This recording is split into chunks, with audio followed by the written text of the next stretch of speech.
Tomorrow morning, you wake up. You reach for your wallet, your phone, that banking app you check before you're even fully awake, and none of it works. Not because some server went down somewhere, but because money, the whole idea of it, just doesn't exist anymore.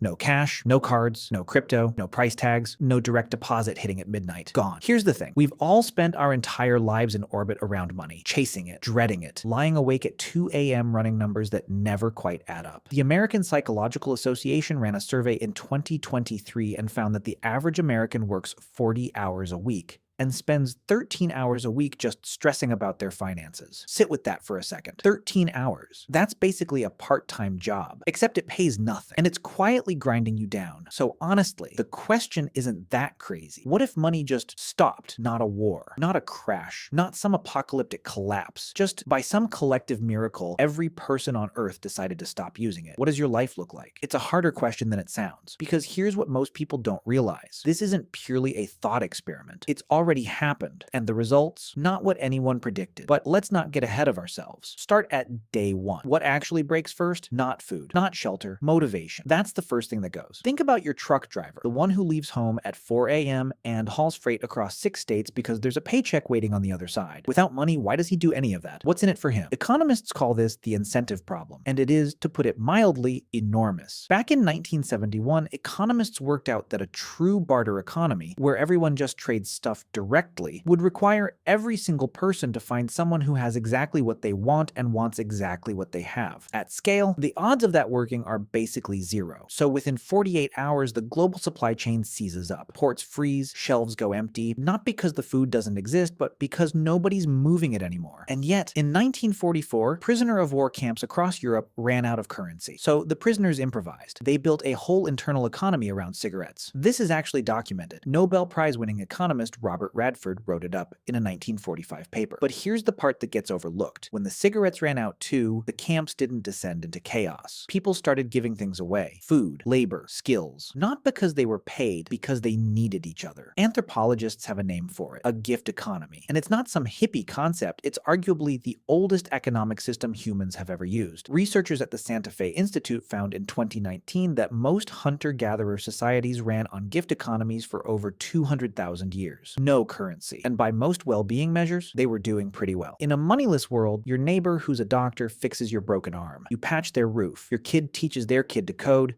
Their kid grows food for your family. You stop consuming value. You become it. Which sounds, I'll admit, almost utopian. But gift economies have a fatal flaw. A real one. They work beautifully small. They fall apart big. The Soviet Union tried something along these lines. Centrally planned, no free market, the state deciding who gets what. From 1917 all the way to 1991. Chronic shortages, black markets, eventual collapse. But that's not the only experiment worth looking at. In 1910, a small group of Jewish settlers in what's now Israel founded the first kibbutz. Fully communal. Money abolished internally. Everyone worked, everyone shared. No private property. Here's what's remarkable. By 2023, there were still 270 kibbutzim in Israel, home to over 170,000 people. A lot of them have modernized, sure, but dozens still run on that original principle, from each according to their ability to each according to their need. And then there's the third experiment. Honestly, the strangest one. In 1968, a spiritual community called Auroville was founded in southern India. Today, it has roughly 3,500 residents. People from 60 different countries. Money still technically exists, but inside the community, its role is deliberately pushed to the margins. Housing, food, healthcare provided. People work because they believe in what they're building, not because of a salary. Is it perfect? No. Does it have critics? Plenty. But it's still standing. 56 years later. Now here's where the real power shift happens. In the world we live in, power follows money. That's simple enough. Strip money away and power follows something older. Resources, skills, the ability to actually do things. At its peak in 2021, Elon Musk's net worth crossed $300 billion.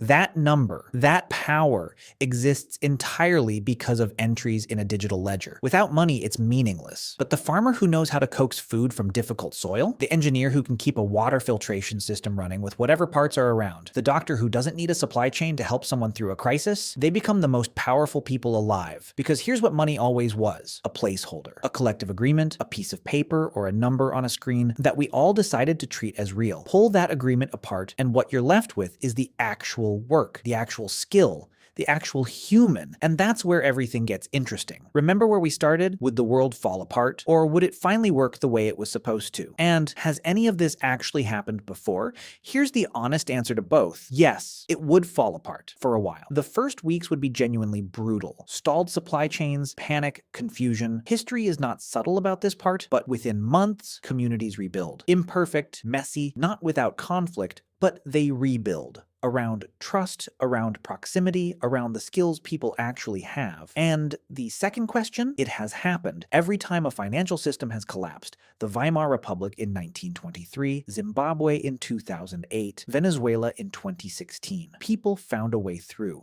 They bartered, they gifted, they shared, they survived. Not because they were particularly noble or enlightened, because cooperation is older than economics. It's just built into us. So what does that mean for you right now, today, with real money in a real wallet? The things that make you valuable in a world without money, your skills, your relationships, your ability to actually create something and contribute something, those are the same things that make you valuable in this world. We've just gotten very good at burying them under credit scores and net worth calculations. Money isn't evil. Let me be clear about that. It's a tool. Honestly, one of the most powerful coordination tools our species has ever come up with. But when the tool starts running you, when your worth quietly becomes your net worth, that's when things go sideways. There's a thought experiment in philosophy called the veil of ignorance. Here's how it works. Imagine you have no idea what position you'll be born into, rich or poor, healthy or sick, skilled or not. From that position, behind that veil, you have to design an economic system from scratch, not knowing where you'll end up inside it. What do you build? That answer probably tells you more about your actual values than your bank balance ever will. And if you want to go somewhere weirder, there's another question worth sitting with, one that points in a completely different direction. What if money didn't disappear, but everything just became free? Not the same thing. Not even close. The difference is stranger than you think. Think about that one.